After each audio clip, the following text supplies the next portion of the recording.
must be our goal and our guide. And all that we strive for as a human family, dignity and hope, progress and prosperity, depends on peace.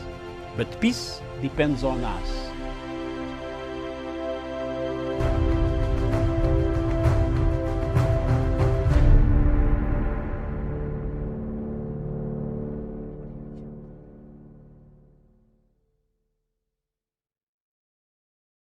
Africa, good morning, wherever you are in the world. Thank you very much for watching Punchline Africa Television from the Political Command Center in London. Good morning. And in the General Headquarters in Nairobi, good morning, Miriam. A very good morning. Thank you very much, all of you, my panel. Thank you very much, Miriam. Thank you very much for welcoming Her Excellency, President of the Republic of Tanzania, called United Republic of Tanzania, Madam Suluhu Hassan Suluhu, who is in Nairobi at the moment. I believe, Miriam, you are watching the events close by because the studios are nearby the hotel, a new hotel where she is staying at the moment, which we cannot disclose the name on public utterances because of security matters. But thank you very much. This is a great chance for the people of Africa, for the people of East Africa, for the people of the world to forge, to get back to business, to work, to foster friendship, diplomatic ties, international ties, in order to conquer one common enemy. The common enemy of the people of Africa is poverty. It is not money, it's poverty.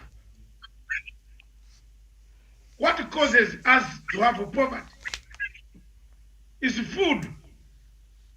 If you don't have food, have you not seen that if you don't have food, you become even poor? If you have not eaten, you will fall sick. You will need to go to hospital. You will need money. Where does the money come in? The money comes in when you have not eaten. But when you have eaten, have you ever talked about money? Think again, yourselves, all of you on the panel. If you have food in your garden, you pull out 2 stems of cassava. You put them on a saucepan or in a saucepan, cook them,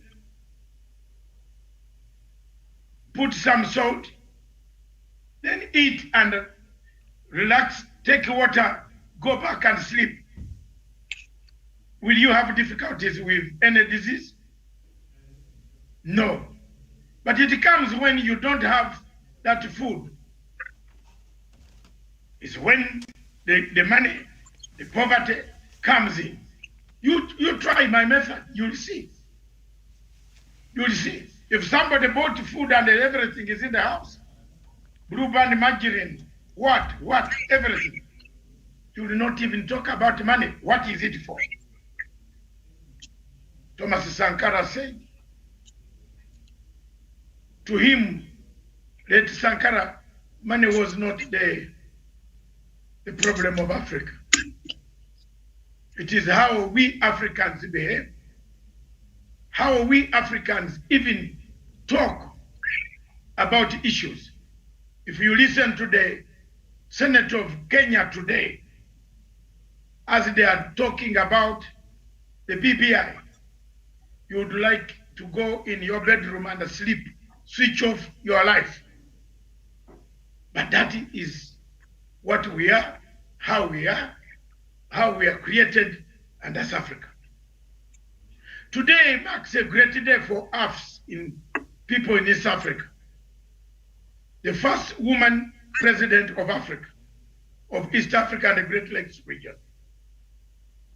We pay our homage to the late fallen hero, Mzee Pombe Magufuli. We stay, God rest his soul in peace. But as we go about to do our things on a daily basis, we must remember there is a way forward. And that way forward is to stick by the legacy, the developments, the institutions that Magufuli put in place. President Magufuli died and left a legacy.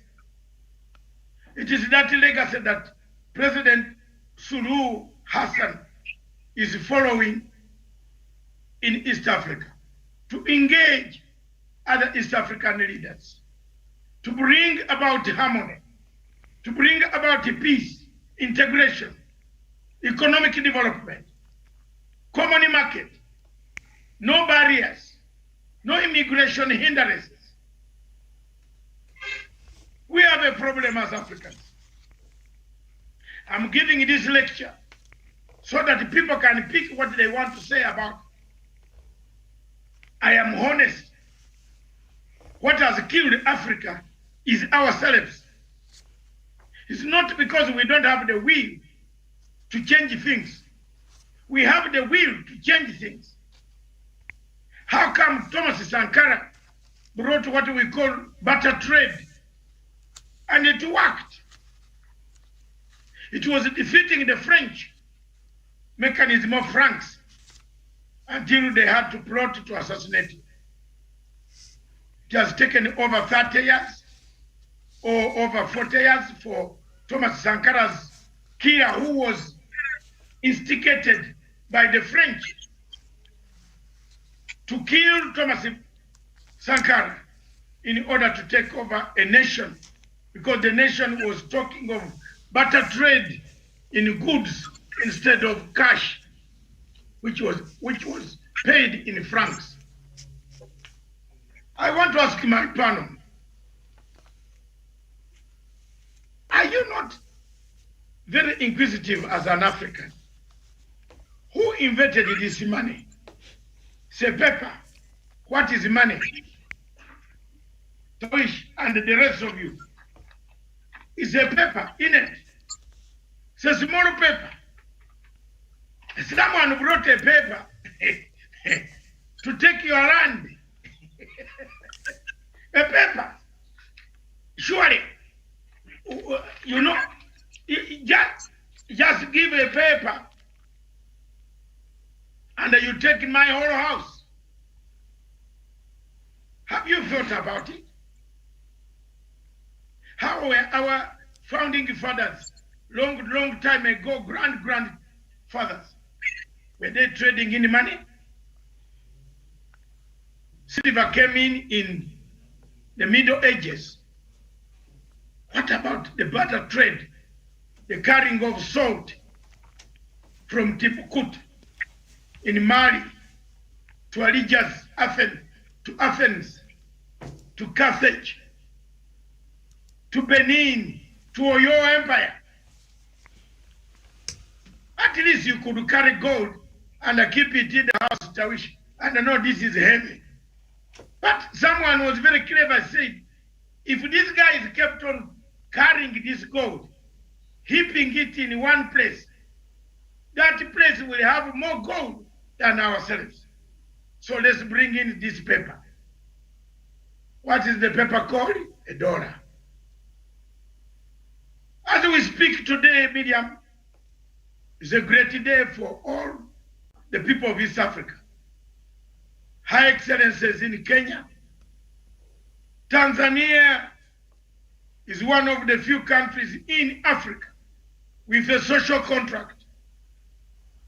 Tanzania is one of the countries in Africa that has unity of purpose.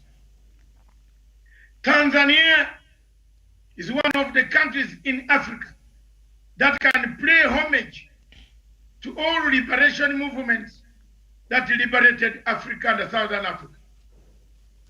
Tanzania are humble people, well-preserved people. Tanzania are people without mafurugano. Tanzania is a focused country, a vast country. It decided to take the route of ujamaa.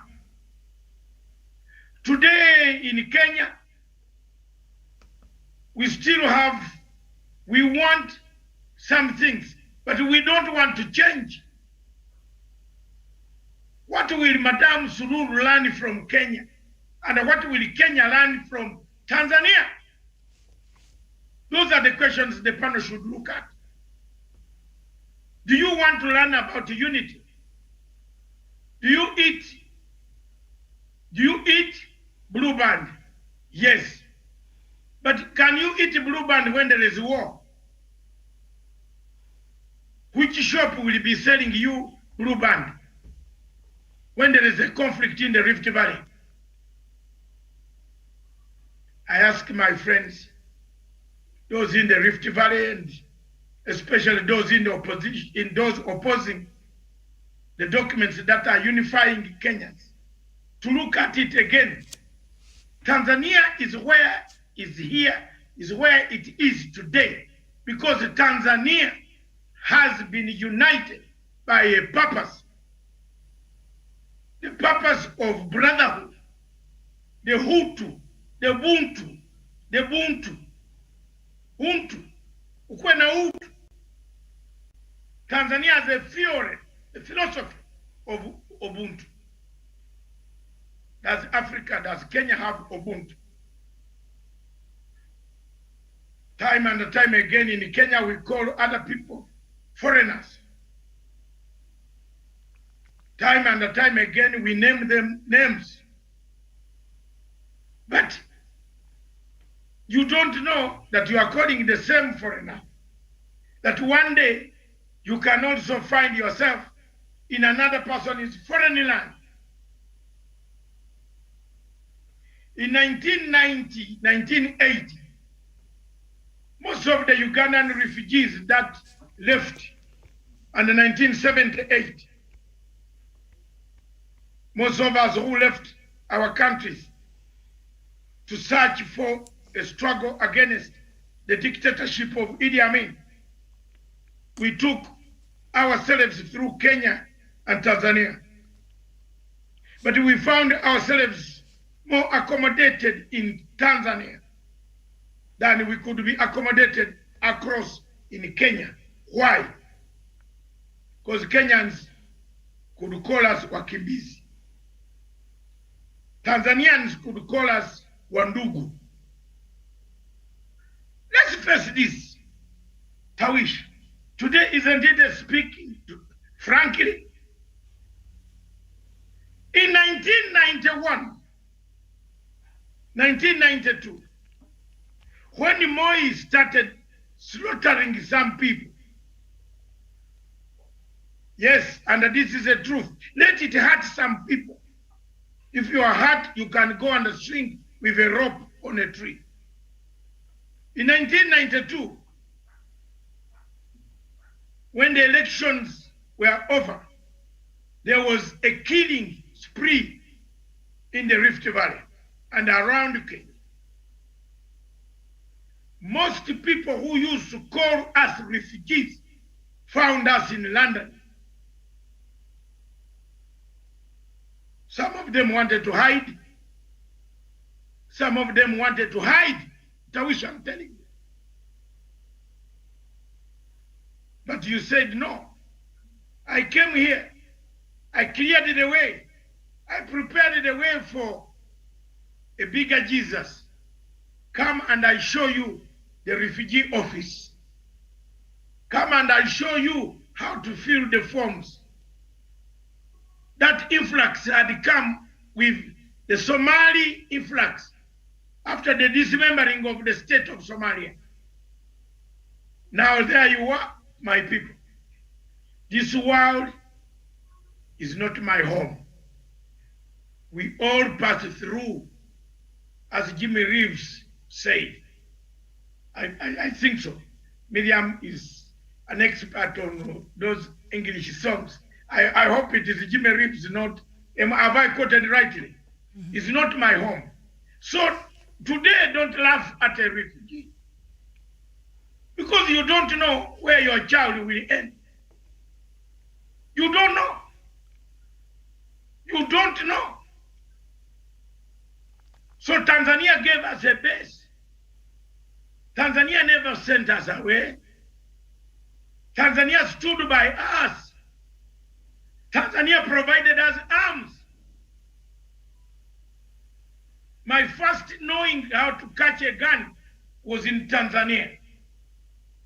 How to cock it, break it down, which Kirimi, you must go for training. Remove it, move magazine, touch it, remove, assemble, put back. You are on it. Which Ruto doesn't know, I believe. So that I am telling you, Tanzania gave us that chance. In Achingwea, in Tabora, in Munduli. Richard Wakoli is here, will know. That yes, true. Those names are in my head. And yes. I want to remember General Muzuguri, the commander of TPDF. I want to pay tribute for the work that Tanzania did to liberate my country, to help us liberate our country in 1979, 78, 79, and installed a new order that today, whose legacy cannot change. So Tanzania, in a nutshell, in East African community, is the center of stability, is the center of democracy. The democracy that changes. It changes without a gun. Uganda today got independence in 1962, 9th October. And I remember the date very well because I was a grown-up. I remember when my father took me to that bonfire, when the flag changed. I am not post-independence. I am pre-independence boy. The boy you see here talking. Pre-independence with energy, not Ruto. With energy. I just want to tell you, Miriam, that I've reached a point when I'm going to deliver this week on Thursday. I want to state my reasons why I disagree with somebody, so that they are in public domain. And I call it a day. What will he do? What? What? And I will wait for him. I told you this May, Miriam, May 2021, May 2021, Miriam, May 2021. If you have not seen it, you will see it. Tawish knows. It's coming. It's coming. You cannot fool people all the time. Back to Tanzania. The situation becomes a center, a fulcrum of peace. Peace, social networking. Tanzanians know how to work together. We Ugandans and the other East Africans, we know how to use our tribes to talk to each other. If Tawish is a Maasai, as he is, he would like to wear like Olekina to come in the Senate to make a point, which is useless. You are like Lakunule. Is there a difference between the lion and the jewel? Is there, and Olekina? There's no difference. You know, you are already an African. you're already a Kenyan, then you want to come and show that this is what I am. You are not a different human being. Wearing your regalia is not very bad, but using it to also discriminate others is bad. Can we say it now? If Tawishi says I'm wrong, then I will keep quiet. Nobody stops you from wearing your regalia. But when you come to parliament, a national parliament, to discriminate others and intimidate, because someone looking at you will not challenge you. You are now causing more damage, more violence, instilling fear in the people than if you wore an ordinary shirt like what Tawishi and I and others are wearing. I want to end here and open up that Madam Hassan Suluhu must engage His Excellency President Uhuru Kenyatta. And the media will not keep quiet and go away, leave the platform without asking one thing. I would like Tanzanians to listen to me.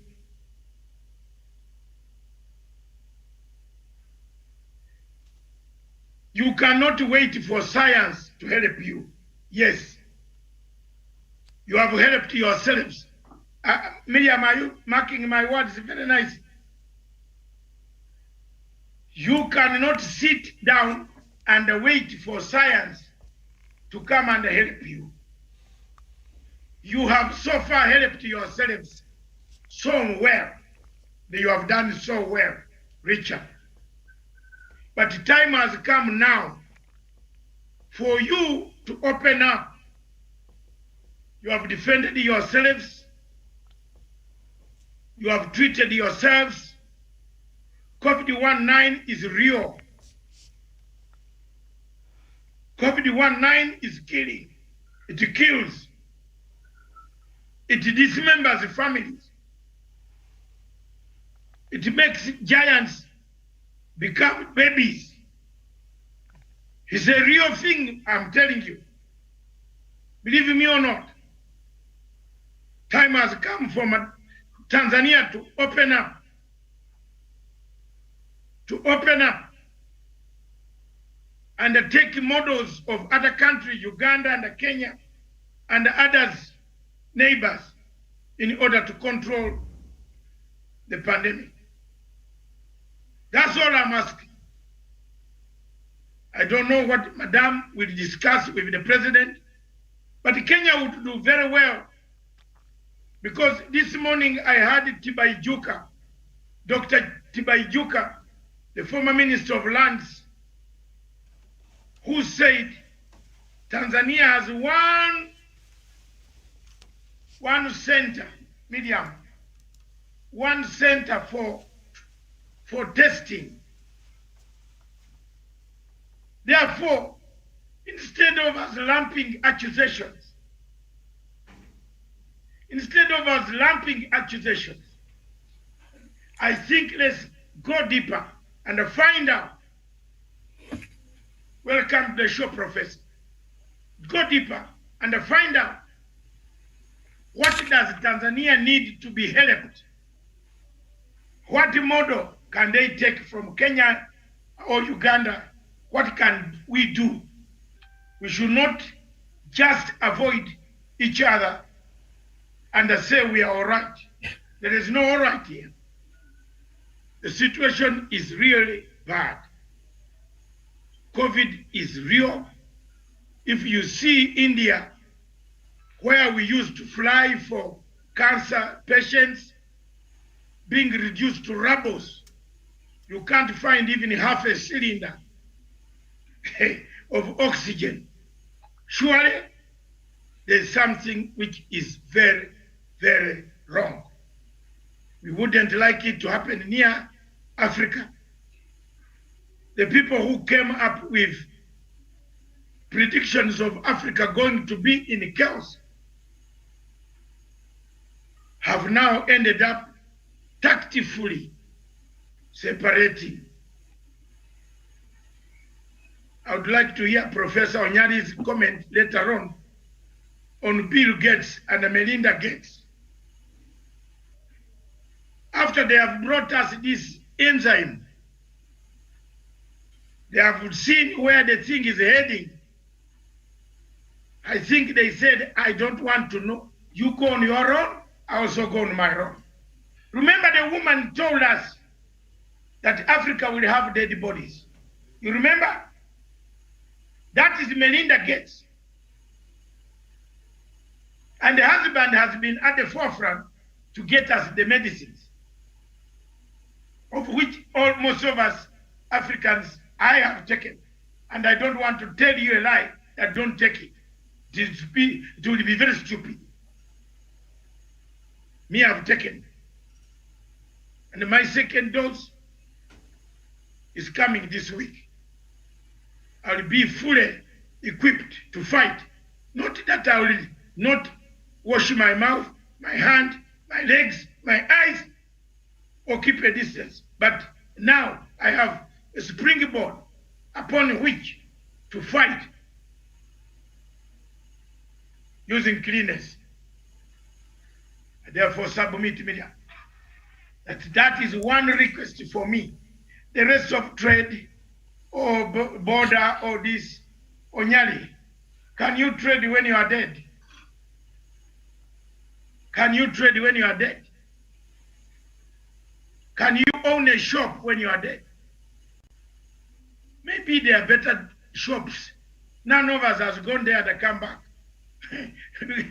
There could be better shops up where God is. But on earth, you can't trade. You can have 2 million trailers. You do not go with one tire. So it is your health which is very important. It's your health. Tanzania should seek health. And I will expand this program tonight. When Madam is in her home, I have linked up with them. I will have a show tonight, specifically special for Tanzania. Sababu sisi watu wa Tanzania wenyewe tulikuwa huko. Tumekuwa Msasani, tumekula chakula huko. Lazima tuzungumize leo usiku. Tutazungumiza. Asante sana. Thank you very much. Welcome, Richard, from Mwanza, our new friend who will be with us corresponding from Mwanza. Asante. Miriam, back to you in the headquarters. Those are my comments. All right. Thank you so much, Dr. David Matanga there from the Political Command Center. Of course, President Suluhu of Tanzania arrived in the country just about an hour ago, and I think he headed straight to State House, where he will be hosted by President Uhuru Kenyatta. She's expected to be in the country for 2 days, and the leading newspapers in the country has captured her visit, and on the Daily Nation specifically has gone to say, Karibu Suluhu, why visit is a big deal. Kenya and Tanzania are working to reset their relations with today's arrival of President Samia Suluhu to Nairobi, signaling a reapproachment following strained ties during the tenure of predecessor John Magufuli, who died on March 17th. Coming on the invitation of President Kenyatta, it points to a desire to turn a new leaf on the two neighbors and the region's challenges and opportunities. The desire to turn a new leaf. Why is that important for these two countries? Maybe I'll start with our guest from Mwanza, Mr. Richard. Hi. Yeah, it's true, and it's really promising to see the president of Tanzania now meeting with our president, Mr. Uhuru Kenyatta, because yes, it has been quite frosty relationships before, and what this has done has made life a bit, especially business people who are from Kenya working in Tanzania. So for a long time, it has been quite difficult to either get raw materials from the other end or sell products from this other side. So what we are looking forward to is to having these issues resolved so that we can continue to do business across the border. And I believe that once this is done, not only will it help Kenya and Tanzania, but it will also open up the greater East Africa region. The other issue that probably we're looking forward for a solution for that has been the issue of work permits. For a while now, for especially Kenyans working in Tanzania, before used to have 2-year work permits, but then during the tenure of the late John Magufuli, that was cut down to a minimum of only 3 months. So what this means is every 3 months, you either need to go back to the border and you're processed again at a cost of $100. So this is quite expensive, especially for small business people or just small traders who want to come and invest here in Tanzania. Mm-hmm. So if this problem is looked at, then I believe it will also come a long way in helping that aspect. But also, just to mention, there are a lot of positive things as in that have been happening even before, like a lot of restrictions that have been here. Tanzanians generally like very good-hearted people, very welcoming, and as to echo Mr. Matsanga's comments, they have Ubuntu. And yeah, so it's very good here. So it's just a problem, I think, of the bureaucracy, but the people themselves are very welcoming. And we believe that we can just begin to now heal those wounds that have been there. So those are my comments for now. All right. Thank you so much. That is Richard coming to us all the way from Mwanza in Tanzania. Thank you so much for that information that you just shared with us there. I used to have 2 years work permit in Tanzania if you're coming from other East African countries. But when President Pombe Magufuli was in power, I don't know if this was only directed to Kenyans that you had to renew your work permit every 3 months. Was that only for Kenya or for the rest of the East African Community member states who were working there? Could you clarify that for us? Yeah, I think from my experience here, I think it's had generally colleagues from Kenya mostly and Indian nationalities. Okay. Yeah, but thank you very much, Richard. Miriam, for us Ugandans, we have even more very relaxed in Tanzania.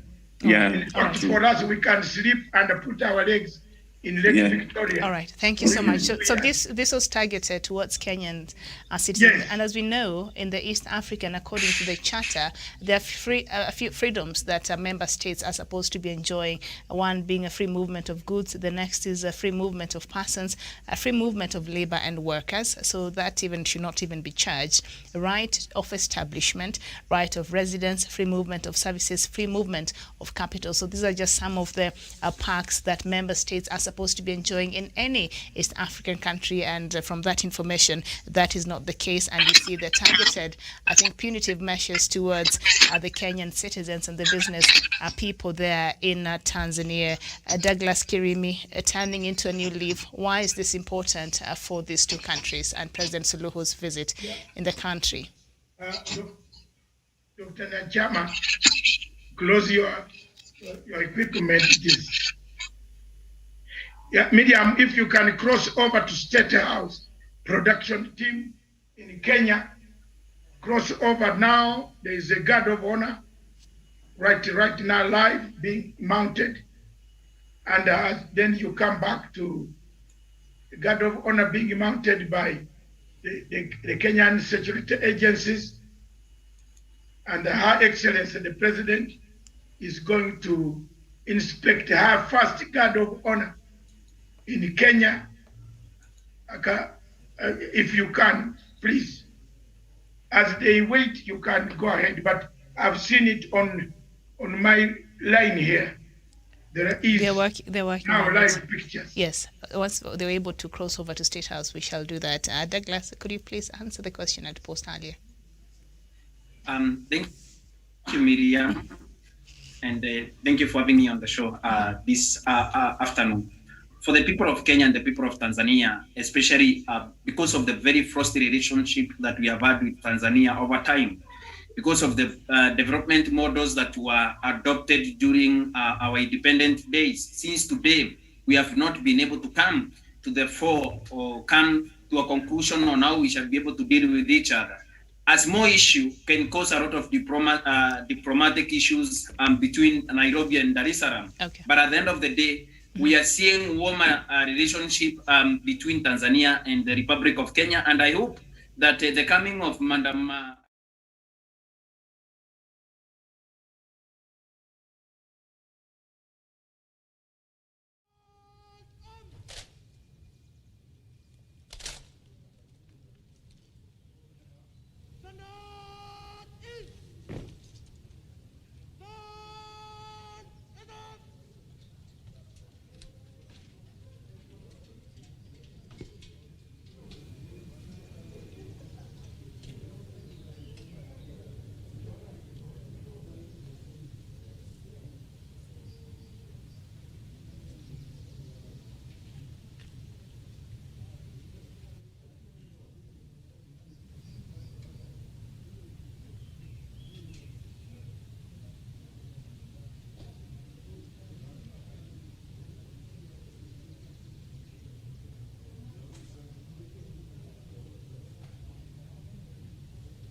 Excellency, Guard of Honor, mounted by the Kenya Army, present and ready for inspection now.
All right, thank you so much. Those were live images from State House here in Nairobi, where President Uhuru Kenyatta today is hosting his counterpart from Tanzania, Madam President Hassan Suluhu, who is in the country for a 2-day state visit, and they shall be looking, among other things, businesses and just to improve on the diplomatic relations between the two countries that has not been quite good, especially during the tenure of the late President Pombe Magufuli. So before we headed over to State House, Douglas Kirimi was making his remarks there on why this new leaf which we see being turned over by President Suluhu could be important for both countries and indeed for the East African community integration. So Douglas, I'll just go back to you again. Thank you, Miriam, for that opportunity once again. I believe that the coming of President Samia Suluhu Hassan of Tanzania is going to erect a new dawn for the relationship between Tanzania and the Republic of Kenya. Because, Miriam, when we look at it critically, we have to see what Tanzania has been and also what Kenya has been to the region. Tanzania and Kenya holds the potential for the whole region in terms of infrastructure,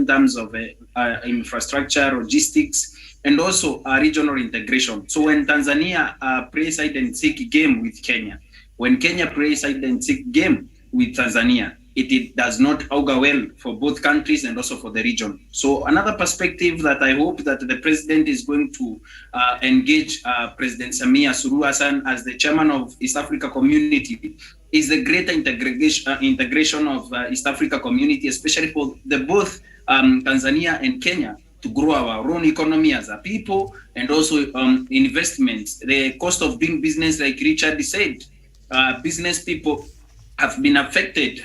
The Tanzania business people have been affected by the conflicts and also the border crossings and also the border patrols that have been done by both countries. We remember that the people of Kenya lost their cows and their chicks were banned by the previous administration of John Pombe Magufuli. But we hope now investments and also business and the cost of doing business in both countries is going to be worked on and looked at, because when we do those things, we believe that the standards of living for the people of Kenya are going to be improved. And also we are looking at a place where political rapport will be created between President Samia Suluhu Hassan and the President of the Republic of Kenya, President Uhuru Kenyatta, for diplomacy to take place and also for them to be able to work on their past. Because if this country continue the way they have been playing and seek diplomacy games, Miriam, it is not good for the country. It is not good for the Republic of Tanzania. And also, I believe the President of the United Republic of Tanzania, Samia Suluhu Hassan, the way I've observed her, she means well for our own country and also for the region. Remember, Tanzania has been going to leaning towards the SADC bloc. But if we converse together, if we come together and hold conversations as the East Africa community, Tanzania holds a key into growing East Africa community into an economic behemoth and also an economic powerhouse that we can be able to rely on because of their many ports that are very active, and also their radimans is also very big. Kenya has come to rely on Tanzania in terms of agriculture, in terms of supply of dairy products, not dairy products, farm products and all that.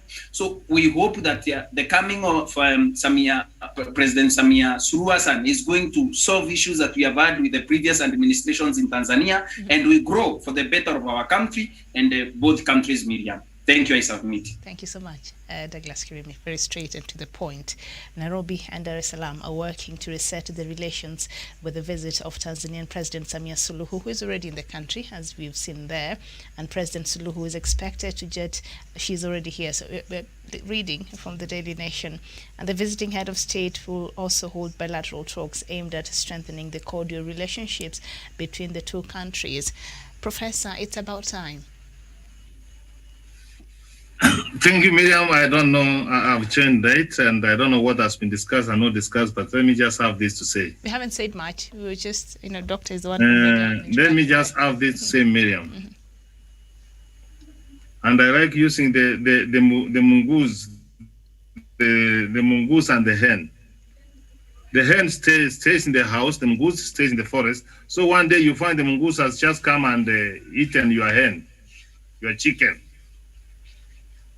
Before you frame the mongoose, Miriam, you find out where was the chicken. Did he go to the forest, the bush, where the mongoose lives, or the mongoose came to the house? Miriam, you know, as I do sometimes, Kenya, we have got bad manners. And sometimes I want to be fair to the late president, John Pombe Magufuli, Miriam. You know how committed and serious he was to corruption. Very committed, Miriam. He gets with corruption, Miriam, instant there. Miriam, you know very well that in Kenya we have been accused, Miriam, of supplying hot hair. And we want to be paid. And Miriam, when you are dealing with this kind of partner, Miriam, what do you do? What do you do? You protect your people. So unless, Miriam, we are not going to expect much that Mama Suluhu has come to Kenya, that the borders are going to be open, Miriam. If you want to be my good neighbors, Miriam, we pray by the rules. We have to pray by the rules. When we are pointing one finger to Tanzania, 4 fingers are pointing to us. We need to re-examine ourselves and re-evaluate ourselves, Miriam. And as a good gesture, Miriam, here is that, you know, some of the things we would have not gone wrong, Miriam, if people ever took it serious to have a discussion, Miriam. Sometimes our arrogance. The people of Kenya, you know our foreign policy, Miriam. Sometimes Kenya, as small brother, you don't take your position as a small brother. The Tanzanians, Miriam. And if I want to quote Mwalimu Miriam, Mwalimu Nyerere Mwalimu, you say, don't go to UK, don't go to London, just walk here to Nairobi, Miriam, if you want to see what kind of things you do. Miriam, there was a rumor, it has not been confirmed. I don't know, it has not been confirmed. But Dr. Masanga and those who work in intelligence, it was rumored that when Magufuli became sick, he was brought to Nairobi Hospital. It was confirmed. It was confirmed. Was it confirmed? It was confirmed, yes. Then, Miriam, you can see what kind of relationship that we enjoy as neighbors. That when they cannot our facility, they can happen to come to Kenya. So Mama Suluhu, being a mother, she has taken a very good step, Miriam. And when we are going to mend this relationship, we must be able to play by the rules. Kenya, you know, we are very aggressive, we are go-getter. Miriam, we grow in homes, Miriam, whereby that your mom could protect. I don't know how large was your family, but if you grew in a family like mine, there were these siblings who will hit very fast. And this one eating very slowly. If the mother will not protect this child, the rest will eat the food and they will finish. And they will see this child crying, oh, they are finished. So Kenya is this kind of child who eats very fast, Miriam. Very aggressive, moving very quickly, Miriam. We must take into consideration that there are other brothers and sisters, Miriam, who are eating slowly. I don't know whether I'm passing the message, Miriam. We must be able to evaluate ourselves. Why should Tanzanians not fear Ugandans or Rwandese? And I've got a problem with Kenya. We have to take that sort of analysis, Miriam. What are our strengths? What are our weaknesses? What are our opportunities? What are the threats we have to the region, Miriam? So what we want to do, Miriam, a greater and a stable and integrated East Africa is good for all of us, Miriam. And Miriam, when you give dialogue a chance, you give conversation a chance, you give an engagement a chance, Miriam, a solution will always be found. Because as much as we want to be very, very, very, very that Magufuli, I saw him giving this. How do you call these birds? Miriam, the birds which he gave to Uhuru. What? Yes. What are this? Tausi. The peacock. Yeah. Are they the peacock or what? Peacock. Yes. Peacock, yeah. You know, someone to give a peacock, Miriam, is he not your friend?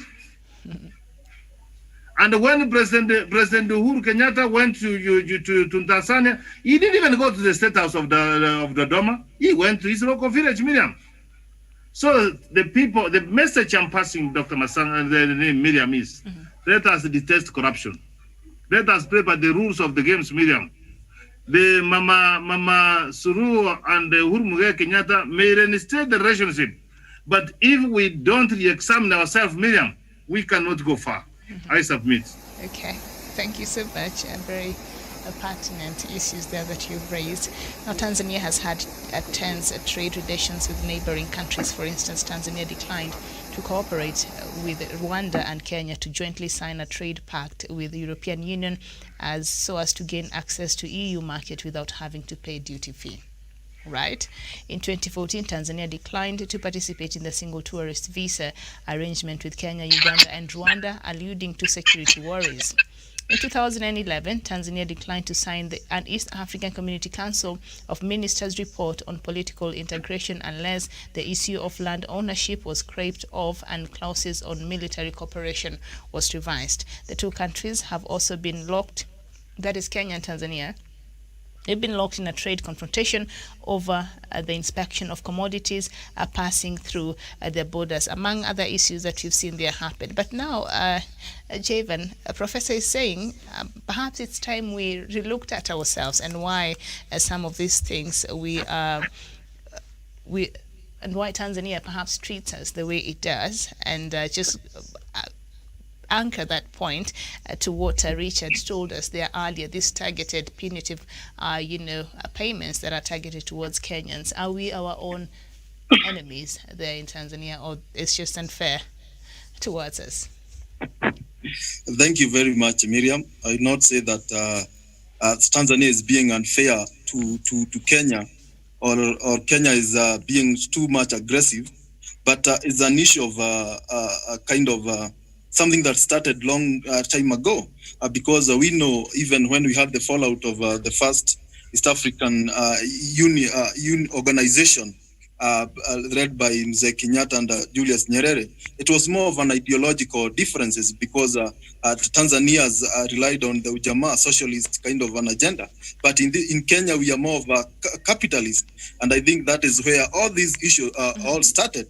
Therefore, when we come to the issue, now Tanzanians, they see Kenyans as very aggressive in terms of hardworking and in terms of claiming the business environment. And it has been witnessed in Tanzania when they open shops, they bring this good, maybe they know how to source for goods and to bargain and to get some cheap goods, and they make good deals to an extent where the Tanzanians feel like their people are being threatened. Therefore, to that extent, I see that the government of Tanzania and the President Magufuli was trying to protect the interest of his people. Mm-hmm. And that is very good, Miriam, at the end of the day, because if you are the president, your number one responsibility is to protect your people rather than protecting the region.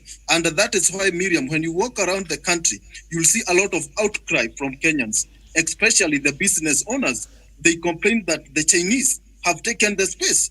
The Congolese have taken the space. The Nigerians have taken the space in our country. And there's some to a point where Kenyans were asking, why is President Uhuru Kenyatta making our boundaries so porous that anybody can come and start doing business in our country anyhow? Therefore, at the end of the day, the government must protect its people. And to me, that was a very good gesture, though it caused a lot of pain, because at the end of the day, we Kenyans, we have hosted the Tanzanians, they are doing business. Therefore, we need to settle this issue amicably by ensuring that the two countries, both the business people in Kenya and Tanzania, they have a conducive environment and nobody is being intimidated. If they are doing pure business, if they're not engaging in counterfeits kind of products, then they should be given a space to do business in Tanzania or to do business in Kenya. But the government of Tanzania should not do what Magufuli was doing of banning our products or killing our animals. I think that was he went to an extreme end. But at the end of the day, these things can be settled out, and Madam Samia Suluhu comes out as a person who can reinforce or rejuvenate the spirit of togetherness in this region, where we can start seeing ourselves as brothers, and to our side as Kenyans, as Professor is saying, we need to rectify on how we do we engage with Tanzanians. You know, Tanzanians, they fear corruption. They fear tribalism. These are things that to them, these are vices. But when you come to Kenyans, tribalism, corruption, they are more of virtues. And when you engage, you look more of they are part of us. Therefore, it's upon us, Kenyans. When you go to other countries to do business, let's engage and follow the rules in those countries, and we don't go there to intimidate or to show that we have the business prowess than them. Therefore, I see a lot of good things coming, a lot of good environment coming. And I saw even yesterday, even in our local televisions, the local business people, they are, especially in Namanga border, they are a lot, they're expecting a lot, especially on the border and the passports issue and so on.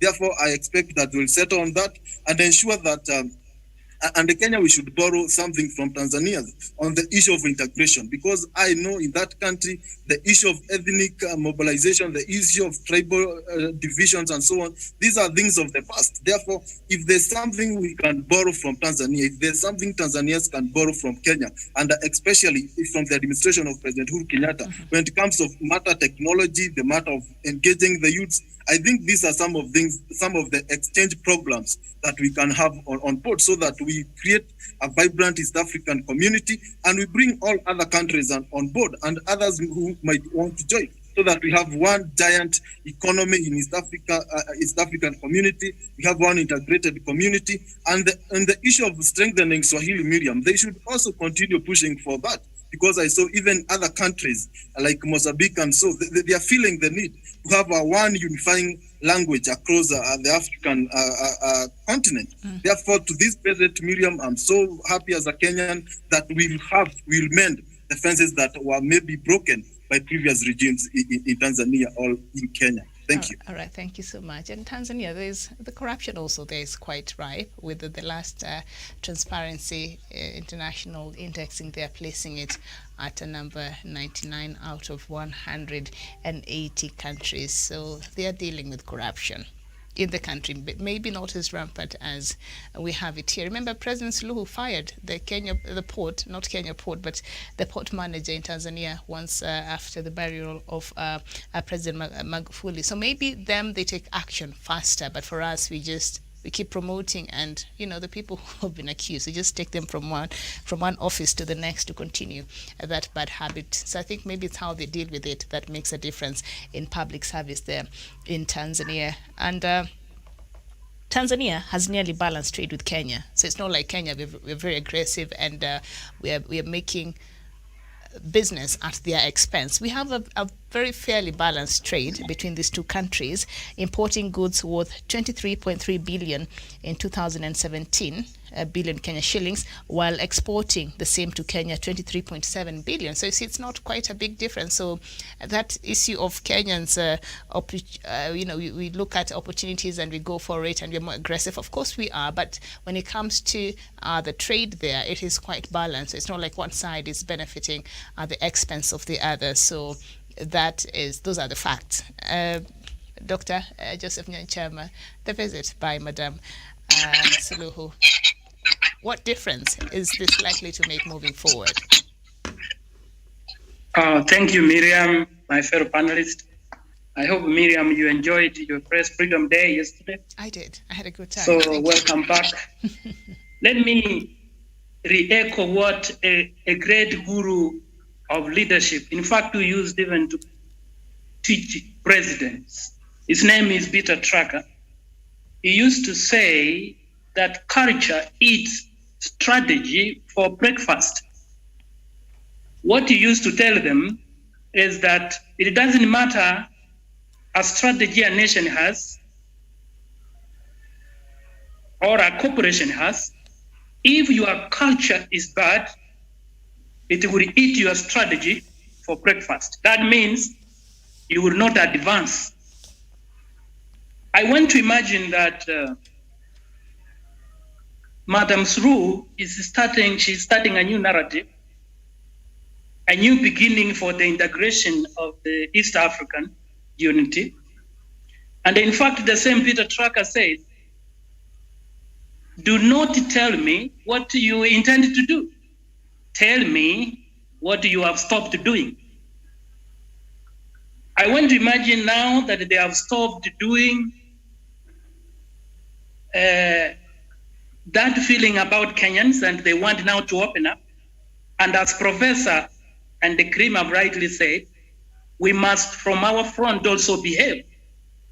In fact, I liked the analogy of Professor because, medium, look at it this way. Two neighbors are friends, they want to trade and they want to bring up their families for greater things. But our neighbors' sons who are harassing the daughters of the neighbor, they chase them through the bedroom, through the kitchen. What do you think the other neighbor will do? Touching his daughters here and there, he would in fact tell them that I don't want to see these boys. So now, Suluhu is also coming saying that if we have to work together, let us neutralize the game with equal rules. So that our people do not take this bad habit to Tanzania, as Professor actually has said. Probably you have said something great. Some of the Kenyan people, including leaders, are corrupt to the core. And I think if we export that habit, it is going to strain the relationship. I hope the leaders are listening. You should not just celebrate. There are those who are now celebrating that a new opportunity now is coming to make deals. Deals is a bad negative word for business. You don't make deals, you do business and grow and create opportunities for employment. In fact, Miriam, I have watched Her Excellency Madam Hassan Suluhu since she took over from her predecessor, and I can isolate a certain philosophy. It could be subjective, but what Madam Suluhu's regional philosophy from her recent pronouncements can be encapsulated in two phrases: smart partnership with the people around and the countries around, and prosper their neighbor. That is why she's here today.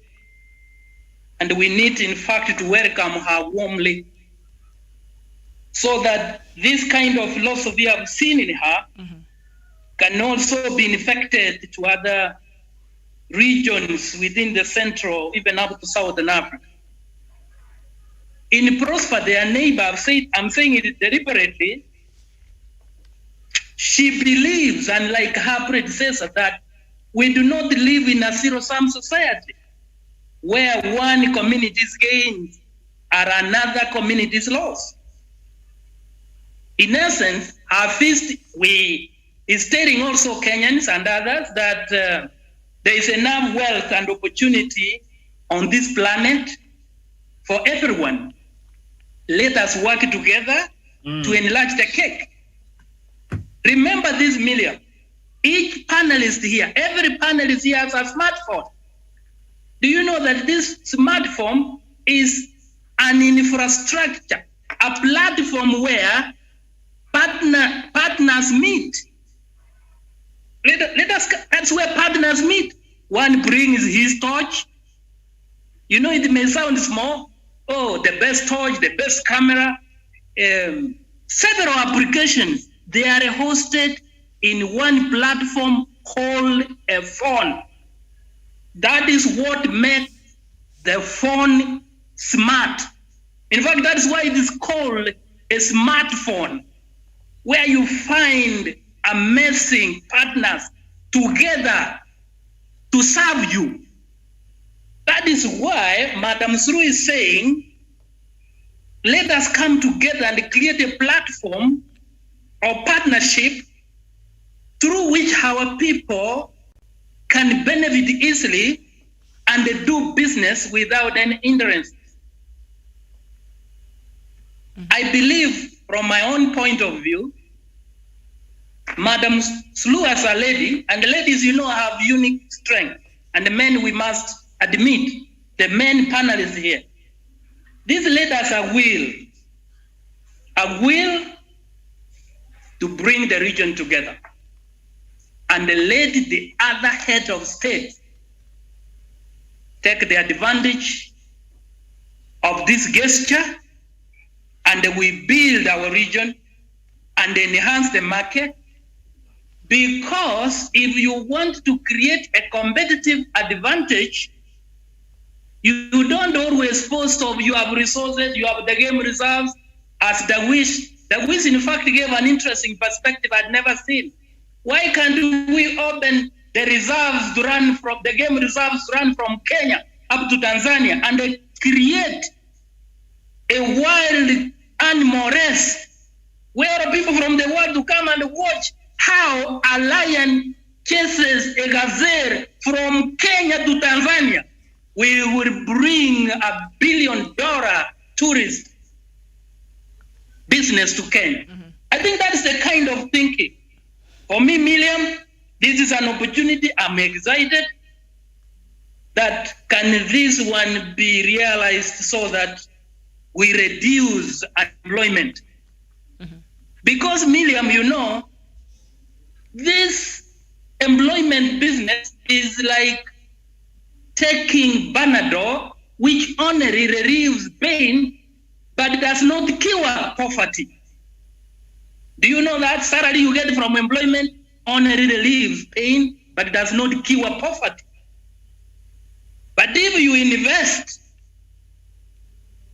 poverty will be cured. Can Madam Suluhu plus her partner, our beloved President Uhuru, together, please work together, come up with a solid plan to solidify the East African region so that we benefit as a people. Na kanye wale wakora kabisa kabisa kabisa. I submit, Miriam. Okay, thank you so much. And Miriam, I want to say a word before I want to check out. I have another meeting coming shortly. Go ahead, Prof. If you could allow me. Go ahead. The president for Tanzania, Miriam, Mama Samia Suluhu, has pronounced herself. And you must be able to know what kind of person you are dealing with, Miriam. Did you see hearing a young, beautiful minister? Did you see the message? Alimwambia wewe ni kijana na mimi ni mama. Usipofanya hivi tutasumbuana. She has told you that she wants things to be done the right way. And that's what the Dr. Nyanchama said very, very precise, and what I've echoed, Miriam. We are going to make East Africa great, Miriam. If we are going to play by the rules and call the things by their names, stop talking about deals, and if we are importing corruption to Tanzania, please let us stop it and let us have a peaceful atmosphere of engaging ourselves as equal partners, Miriam. I have said, let us have a SWOT analysis of ourselves. Why are they not having a problem with Tanzania? Uganda is equal to a capitalist country, Miriam. It is. It is, absolutely. Dr. Masanga said that he can put his legs on Lake Victoria and then he has got no fear. So, Miriam, let us try to respect each other. That is very important. And what Mama Suluhu has done has gone ahead to promote SDG number 17 of global partnership and SDG number 16, Miriam, that we have to coexist in the peace, Miriam. If you are a peacemaker and you promote peace, Miriam, you will go far. So I have got a lot of confidence in that, Mama. You know, I have a lot of confidence. For the first time in the region of East Africa, Miriam, even if we have been doing things wrong, can't we respect that, Mama? She will be sober. And she had a choice, Miriam, to go to other countries.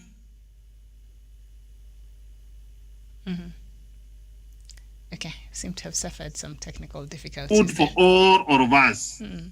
As Dr. Masang was trying to say, Miriam, we cannot fight COVID here, Kenya and Uganda and Burundi, Miriam, and Rwanda and Southern Sudan, Miriam, and then we don't get concerned about our elder brother here down here. So, Miriam, let us hope that a lot of goodies are going to come out, and as tomorrow, as we discuss, you are going to see what has come. All right. I submit. Thank you. And bye-bye. All right, Prof, was nice having you on the show. We are almost done. I want to bring in Tawish, and then perhaps we'll conclude with our guest from Tanzania. Doctor mentioned something to do with tourism and how we could both benefit. In 2014, Tanzania declined to participate in the single tourist visa arrangement with Kenya, Uganda, and Rwanda, alluding to security worries. So it's saying no, we will not be part of that. But also, while she is here, President Suluhu will also hold consultations at Business Forum for Tanzanian and Kenyan business communities and attend a session with executive women in business. So I think this is important. And perhaps the issues that our guest from Tanzania raised, that Richard, this issue is bothering me, I think, as a Kenyan. Maybe that will be one of the things that they will look at while they look at how we can foster better business, a situation for the two countries. Samuel Tawish. Very well. Thank you so much, Miriam, and my fellow panelists who have made their contribution, and indeed everyone who is watching us in the continent of Africa and by extension globally. Miriam, first of all, I want to, as a Kenyan, to welcome President Suluhu to Kenya wholeheartedly. Actually, it is a very big, rather an immense honor for President Suluhu to visit Kenya just barely, I think not even 2 months after she was sworn into office as President of the Republic of Tanzania after the demise of her predecessor, John Pombe Magufuli. President Suluhu appears to be really going on what I will refer as shadow diplomacy. You remember she first went to Uganda just a couple of weeks ago, if I'm not wrong. Now she's in Kenya, just trying to see how she can cement and restore relationship between Tanzania and the neighboring countries, especially in the East Africa community. And I think that is very important for Tanzania, and not only for Tanzania, but I think the rest of the countries in this region. Remember, Kenya today plays a pivotal role. Kenya sits in a strategic position. Miriam, it's an economic hub here in the East Africa community, and by extension, I think even the African continent today. And that is why you see President Samia Suluhu is trying to tap onto this opportunity to see how this can really benefit the people of Tanzania as well. Tanzania and Kenya enjoy, of course, a lot of ties in terms of businesses, in terms of tourism, like you highlighted. For example, the Mara River flows over to Serengeti, and that tells you there's no way Tanzania can exist without Kenya, or Kenya can exist without Tanzania. It is more of like a symbiotic relationship where each of these countries has to depend on one another for their survival. In terms of businesses, there are so many Kenyans who are working in Tanzania today, and so many Tanzanians who are in Kenya doing business. What does it speak? It tells you that these two countries really have those ties that they cannot wish away, and which can only but be cemented. If there are any reasons as to why we've had frosty relationship between the two countries, I think it is just an opportunity for the two countries, through the leaders, President Suluhu and President Uhuru Kenyatta, to see into it how they can iron out these differences, so that we can move together as a community, we can move together as African people. Remember, President Uhuru Kenyatta is the chairperson of the East Africa community, which is hosted in Tanzania. In that respect, it tells you more that away from the relationship between Tanzania and Kenya, I think President Suluhu is also trying to look at it from this perspective, that how can, for example, President Kenyatta, strategically being the chair of the East Africa community, help Tanzania also bolster her relationship with other East African community countries in the region, and maybe in the African continent. There's also another aspect. Remember, we are battling a mysterious pandemic in the name of COVID-19, which has actually ravaged the world and ravaged the African continent, most of them. And as you can understand, there's been a lot of criticism, and positive to that extent, regarding the ways on how Tanzania has been trying to handle this pandemic. And I think Kenya, having tried her best to contain some of the take into consideration some of the measures that will otherwise help into containing this pandemic. Tanzania, and through her president, will really be eager to learn from President Kenyatta and Kenya how they have been handling the COVID-19. Remember, just the other day, President Suluhu constituted a committee that was going to actually carry out a scientific research to see into the ways on how Tanzania can also be part and parcel of the, a concerted effort to try and fight this COVID-19 pandemic, Miriam. So it tells you a lot that it's not only about business, it's also about this pandemic. And there's also another aspect about the political situation in Tanzania. Remember, President Uhuru Kenyatta actually and Kenya became an example in the region that he could actually extend a hand of goodwill to the opposition when he defeated former Prime Minister Raila Odinga in 2017 general election. We all understand. There's no need to belabor revisiting what happened in this country when Raila Odinga went and saw himself at, I think, Uhuru Park as the people's president. We saw what happened in this country. There was a lot of disharmony and disunity, and people were fighting. So Tanzania appears also to some extent be in that position where after a divisive election, just the other day, and President Pombe Magufuli having, of course, passed on, we have a new president who's come into place with an opposition, with a country that is not very sure on how to approach the opposition. I think she will also want to get more of the knowledge and understanding and the know-how on how to approach matters unity between the government of the day and the opposition for the good of the people of Tanzania. And that also has to be highlighted, because today, out of the handshake, out of the working together between former Prime Minister Raila Odinga and President Uhuru Kenyatta, we can clearly see how tranquility has been restored in Kenya, how peace is there, how everything now is working for the common good of the people of Kenya. And I think President Suluhu will also want to tap into that. Professor Onyari and my other panelists did mention really this fundamental aspect as to why maybe we've had this frosty relation to some extent between Kenya and Tanzania. Why is it that Tanzania is comfortable working, say, with Uganda and not Kenya? Is there something that Kenya, for example, is not doing right that Tanzania fears? And that is why they will choose to go for Uganda and not Kenya.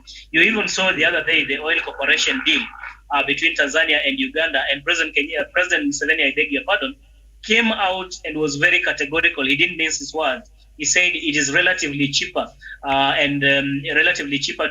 actually have this oil deal actually done between Uganda and Tanzania than Uganda and Kenya. What does it tell you? Are we making it so difficult? Our policies so difficult for potential investors, for potential business engagements with our other partners, that continually it's becoming not viable for them to actually enter into this business pacts with us. And those are some of the things I suppose President Suluhu will also be trying to explore with her partner, President Uhuru Kenyatta. There was a time, you remember, Miriam and the panelists, if you can just jog your memory a bit, that Aliko Dangote, one of the richest Africans from Nigeria, wanted to put up, I think, a cement factory here in Kenya, but he didn't do that. He decided instead to do it in Tanzania, citing unfavorable policies, some of the stiffer kind of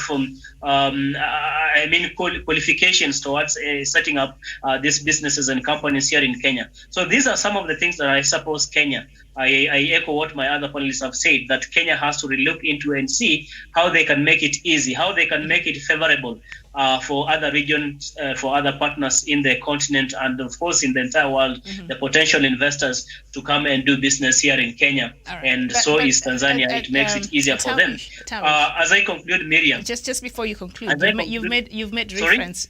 Just before you conclude, you've made reference to. I remember the story about Aliko Dangote wanted to come and invest in the country. Well, maybe the government was just trying to protect the local investors. If Tanzania is doing it, then it's okay. Why can't we do the same? What is the difference? Well, I think the problem we had, and I think I'm quoting this because these are the reasons that Aliko Dangote, or the company that was to be set up, actually gave as to why they could not do the business with Kenya. Because initially they thought Kenya was strategic in as far as that company or setting up of that business was concerned. But eventually they found out that it was difficult because of the reasons I think I've highlighted, and they found it a bit favorable and a bit relaxed in Tanzania compared to Kenya. I think that's why I was saying we need to relook unto ourselves. We need also to think of some of the things that we are making so difficult for other regions or partners to partner with us when it comes to developmental projects, Miriam. All right. There's also another question of the border conflict between amongst the East Africa. countries in the region. You remember, for example, today there's that we apologize for that. We apologize for that. Okay. There's that beef between Rwanda and Uganda, which has been there since, of course, 2019. The borders between Rwanda and Burundi, there's also that beef over there. I think basically this group of EAC need to look into these accusations of sponsoring, because there's accusation of sponsoring, for example, political movements for regime change, especially between Uganda and Rwanda. You've seen that accusation, and I think it was yesterday, or if I'm not wrong, that Dr. Masanga did highlight about the same. So as a result, you have Uganda and Burundi threats with Rwanda is a bit trickling down, and we do not want to see the same actually going out to the rest of the East African community. I think these are areas that we need to tackle. Make it easy. If I have to go and do business in Rwanda or Burundi or Uganda, or say, for example, in Tanzania, why will it be so difficult compared to a person, an alien, let me in quote, a person who is a Westerner coming to do business with us? It becomes so easier for them than us. It becomes so difficult for you, Miriam, to cross over to Tanzania through the border of to cross over to Tanzania as compared to a Westerner who has come over to African continent. It becomes so difficult in terms of visa entry and all those kinds of things, setting up businesses, the conditions that we have put in place. There's the aspect of common currency, you remember, which is supposed also to be actualized perhaps around 2023. These are some of the things that we need. When we talk about this integration, they don't just have to remain in paper. They have to be actualized. They have to be put in practice. And I think continually, as the leaders and the people of the region continue to engage, we'll be actually journeying towards this realization. Miriam, I submit. All right. Thank you so much. Our guest from Tanzania, I suppose is still there. Richard, good afternoon.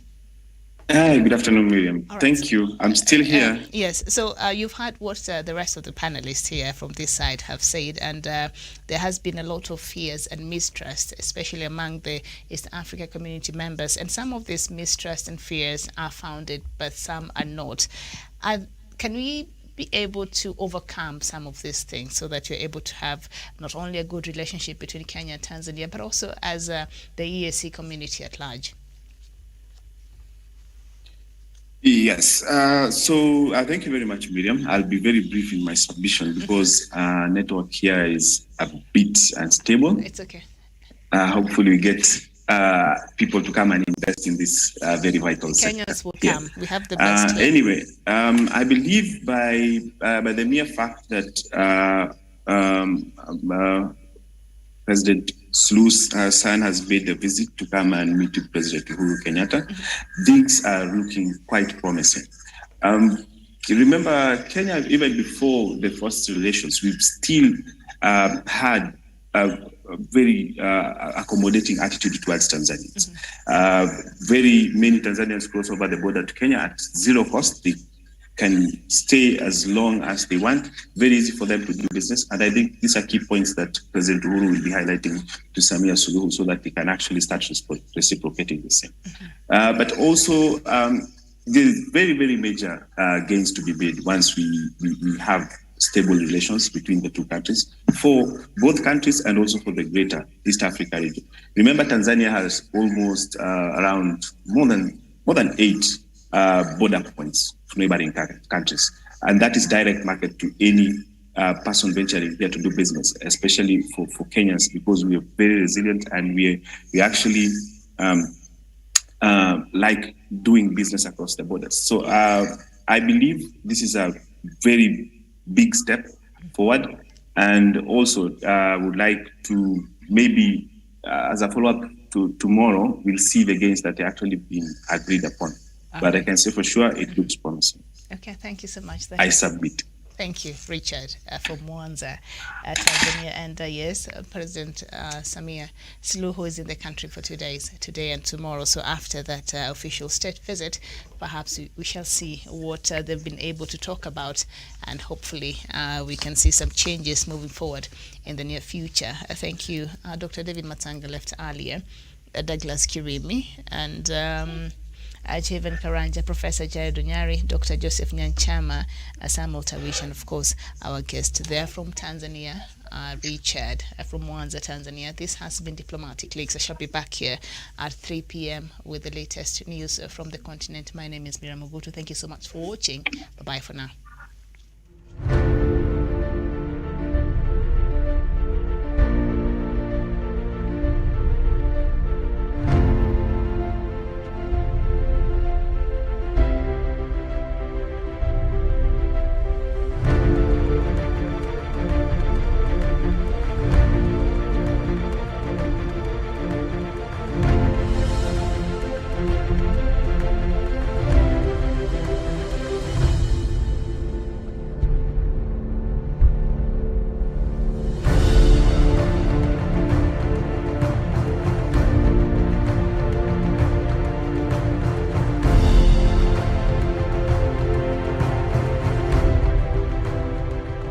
Peace must be our goal and our guide. And all that we strive for as a human family, dignity and hope, progress and prosperity, depends on peace. But peace depends on us.